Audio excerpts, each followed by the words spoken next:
If I imagine my life as in a movie, which I often do, we all do it, don't judge me, I start at the end because I want to know how things are going to turn out.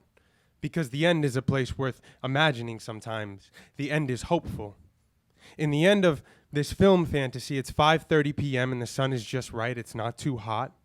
The sun is slowly beginning to fade, and I'm in a secret backyard. A yard you wouldn't know existed in a concrete jungle with a single glorious and powerfully large fig tree from which I eat fresh figs. A soft gypsy music filled with heart begins to play as I finish brewing an amazing, rich, deep, thick like mud pot of Turkish coffee.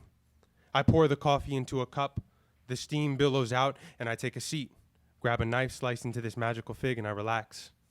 I relax. No cliffhangers, no make-out sesh, no big drama, just me and the fulfillment of little things, the simple things.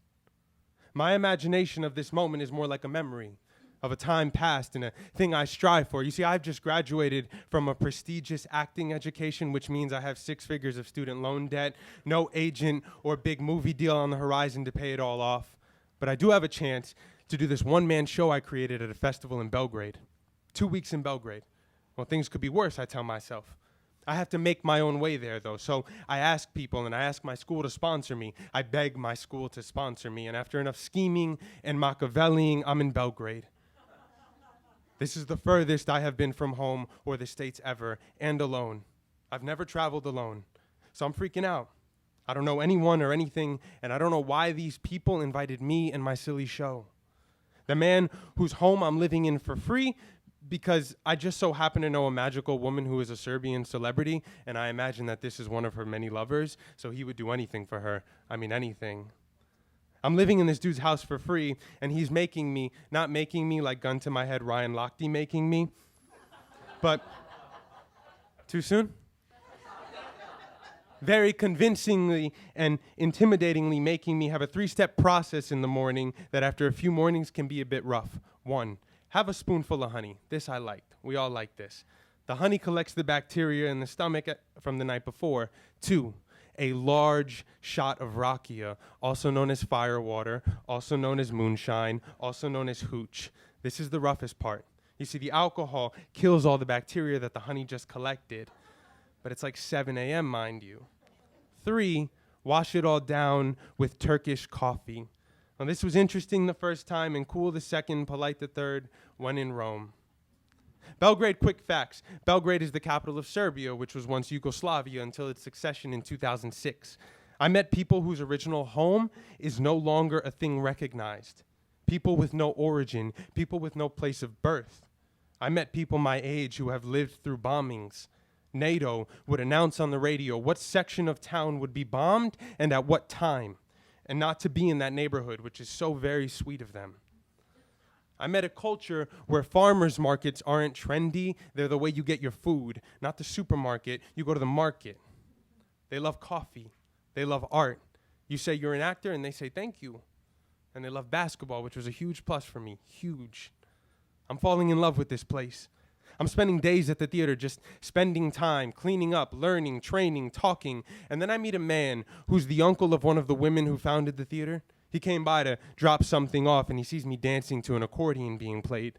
The next day, I get a message from the woman, and she says, "My uncle would like to pick you up today, take you for lunch if you're interested." It was the weirdest opening line ever. I say, "Sure." That next day, he picks me up at the theater. We walk and smile awkwardly. His English is bad. My Serbian is nothing.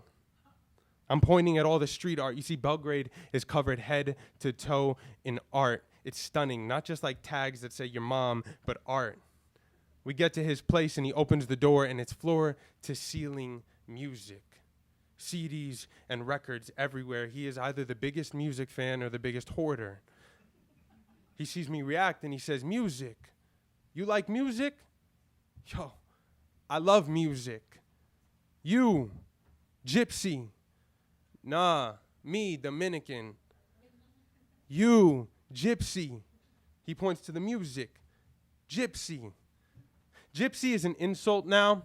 It's a derogatory term. Roma is the proper term, but I will define gypsy with no harm or hate attached, because according to this man, we are gypsy. Gypsy, more than a scarfed fortune teller. Gypsy, a nomadic or free-spirited person. Gypsy, a traveling people with dark skin and hair. Gypsy, a member of a wandering race. Gypsy, a tinker and a traveler. Yo, this dude is spot on. Gypsies are my motherfucking people.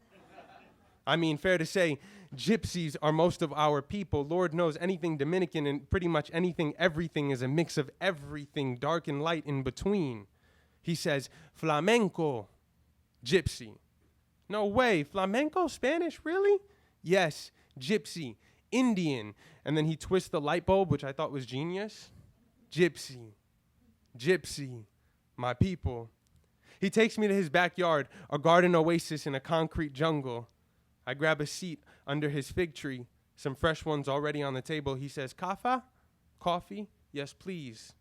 He brings me a fat stack of CDs. He puts them down in front of me and he says, "Play, gypsy." This is what we did day after day. I would come over, we would sit, eat figs, drink Turkish kava, and listen to gypsy, be gypsies. Flute. Flute was the style that took me the most. Flute was the best underscores. He would tell me about life, lovers past, and how this city has gone through horrors, but he hopes for the best. I can't tell you why these moments stick out to me more than anything else. These afternoons were built around the simple things that got a culture victimized, things I love. Play, fun, communal gathering, music, song, dance. Those 2 weeks turned into a year. I spent nights on boats listening to the accordion and flute till the sun came up. I got invited to a gypsy wedding and danced 7 hours straight. I was surrounded by castles in ancient time, surrounded by my people. Okay, now let's go back to the beginning. Me, sun, coffee, fig tree. We all have them. These moments that just sit there in their simplicity. They rise to the surface. Not exciting, not sexy, just perfect. Like good stew, right? Nothing overpowering, nothing standing out, and everything coming together just right. That's gypsy. That's Roma. Just a good stew. There is no such thing as a pure gypsy, he tells me. There is no such thing as a pure person, he tells me. It's all an adaptation of this and this. Think artistic bees, cross-pollinating various forms across borders. As we go from place to place, we learn the love of the people around us. Thus, the love we absorb in one place will then be blended with the love of the next. Gypsy, Roma, it's all about heart. It's simple. A simple life filled with heart. When I was leaving a year later, he asked me to send him CDs of music I liked. This is where the story gets sad. I never did. So many reasons, excuses, I really don't know why. I wanted to, I really did. When I was finally ready, I asked for his address and got news that he had passed away. Why didn't I send them? So I made a mission to keep the gypsy alive, in me, in the world, to be gypsy, to share it. Because it's easy, and it's beautiful, and he loved it, and I loved it, and we are it, and I play it. Where the world plays it, it's like a tiny dedication to Surge, so Surge. It is an honor to be a gypsy. Thank you for showing me. An honor to share music which has influenced close to everything. I guess what you were teaching me was, why do we have to label things like gypsy and Roma and refugee, which is everywhere now, when we really are just in fact mothers, fathers, sons, daughters, grandparents, carpenters, hairdressers, inventors, musicians, engineers, artists, shepherds, students, teachers, siblings, farmers, survivors.